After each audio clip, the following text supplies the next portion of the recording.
Hello guys, this is the SWTOR guy here and welcome back to another top 5. When we talking about ideas and or just some original stuffs what they are need to putting or implement into the game and just to make it so much better. Well, I'm talking about a lot of times how this game can be so much better, but there is, to be perfectly honest, not a lot of subscribers because the game is actually not that good. But if they are implementing a lot of stuffs, or not a lot, but just a couple of stuffs, they can get even more subscribers for that, or just like kind of safe options for any other stuffs. So here are the top 5 things. If they are implementing it in the game, SWTOR can get a lot of more subscribers, like originally. So here are the top 5 SWTOR subscriber things, whatever. I don't know. I'll put some stuffs in the title. Let's go into the list. Coming in at number 5 is Free-to-Play Organization. Now, the free-to-play preferred status is have a lot of stuffs, a lot of issues with that, basically.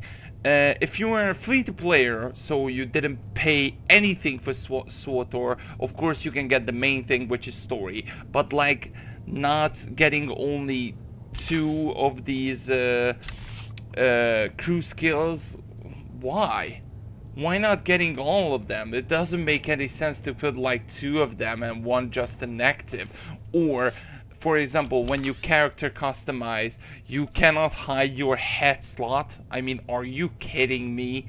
And you cannot get purple items, which is totally acceptable for that. But like not hiding your headgear, this is like similar things, but they need to fix these or some kind of organize this thing, because this is such a bullshit if you ask me. And just not getting your head slot or anything is just, it's just kind of bullshit, to be perfectly honest. Coming in at number 4 is more events. Of course, I talked about this before, but still, if there will be more events, if there is like no other contents available, if they are putting new events or kind of old ones back, they just gonna get so much.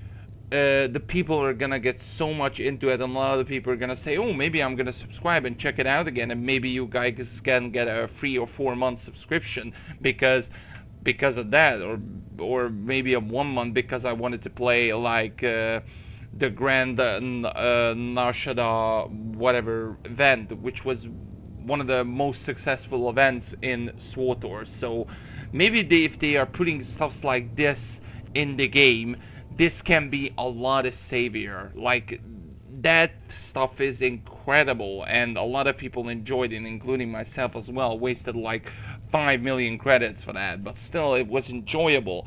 And BioWare need to do that, because a lot of people are enjoying these events, or just like the grand race, whatever, still was on Nashida. But the other 3 now, the Relics of the Greed, the Bounty Hunter, and the Ragoons, are getting pretty boring right now, and they need to do something else. And the Live Day, we're not gonna talk about it because it's once in a year, and just like, okay, let's put some cartel market items and let's just hit each other with the snowball, which is really, that's all.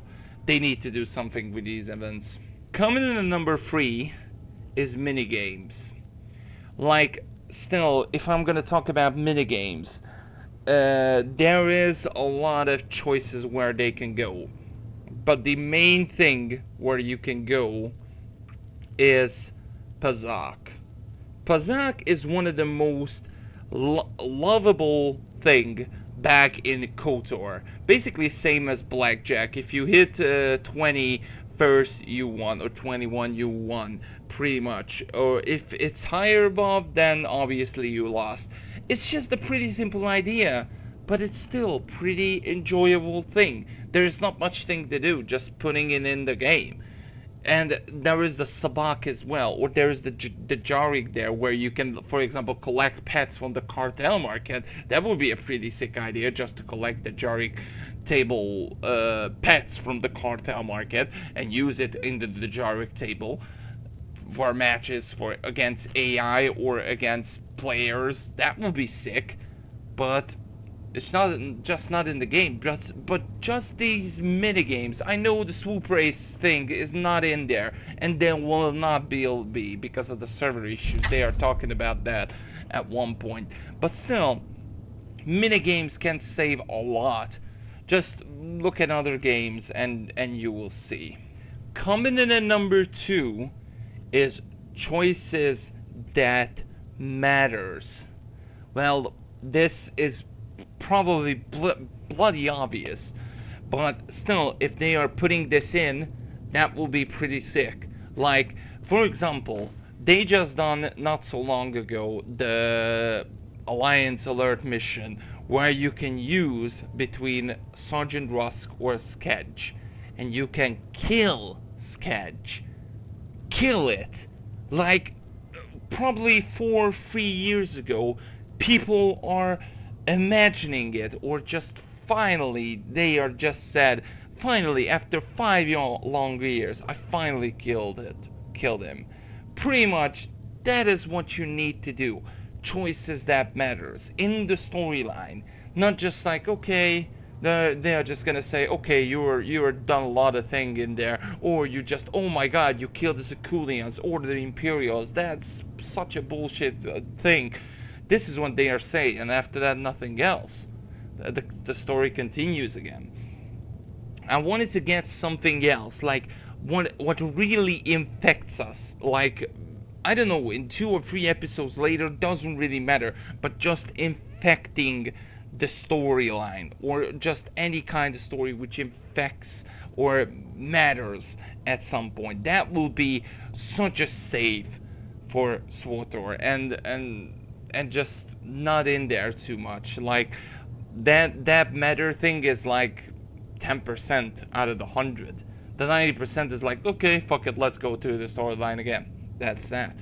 Nothing else. And I want to see what really matters in just like in, okay, I'm saying all the time, but just like in any other BioWare MMOs, or games, sorry, not MMOs, like Mass Effect or KOTOR or any other of these stuffs. Before we going in to number 1, I wanted to talk about one honorable mention, which is gonna be the group content. Like, pretty obvious, since we are in an MMO game, we need group content. Like, not a lot of persons are enjoying now group content as back in the day, but still a lot of people are playing it. Like, probably they not doing it 25 times for the achievements. Okay, there is some idiots who doing it. Okay, no, I'm not judging. If you're doing it for achievement, that's fine, but that is just sick. But anyway, the point is, still a lot of people enjoying group content and even trying to getting into hard mode to do that for gear or any kind of stuff. Still, or going in for operations for doing the same. Pretty much, they need to do something like these.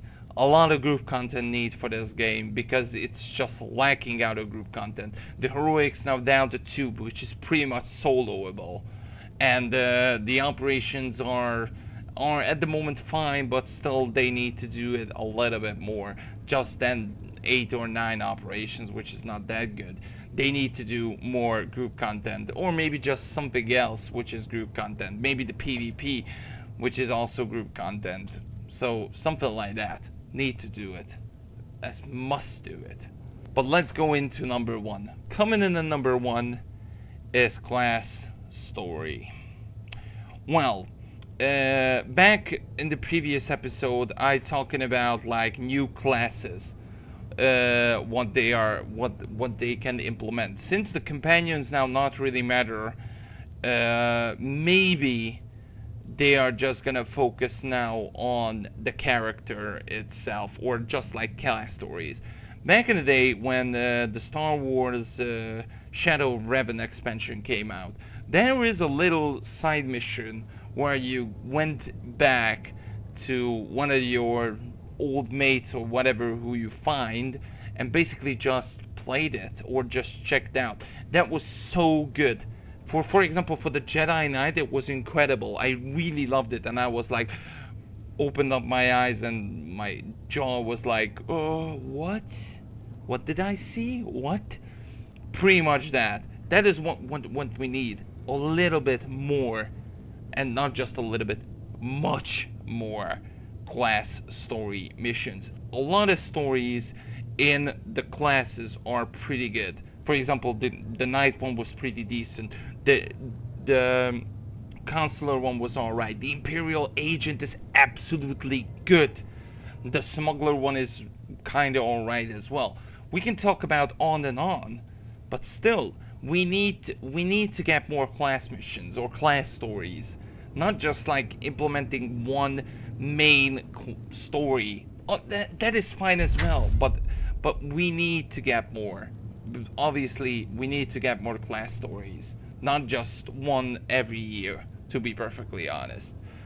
So that is my top 5 ideas to, like, I don't know, make it SWTOR better, or just say SWTOR, or this probably get more subscribers for SWTOR if they are doing it, because that is pretty obvious and pretty, like, a lot of people wanting it a lot, even though there is not much players who are like subscribers in Star Wars The Old Republic. But still, I can't wait to like what will happen in the Knights of the Eternal Throne, but we'll see. Probably there will be no minigames, there will be no class stories, but we'll see what's happening in there. I'll probably gonna make announcement for that, but yeah, I will keep that in mind. I hope you guys did enjoy it, and I'll see you guys next time. Bye bye.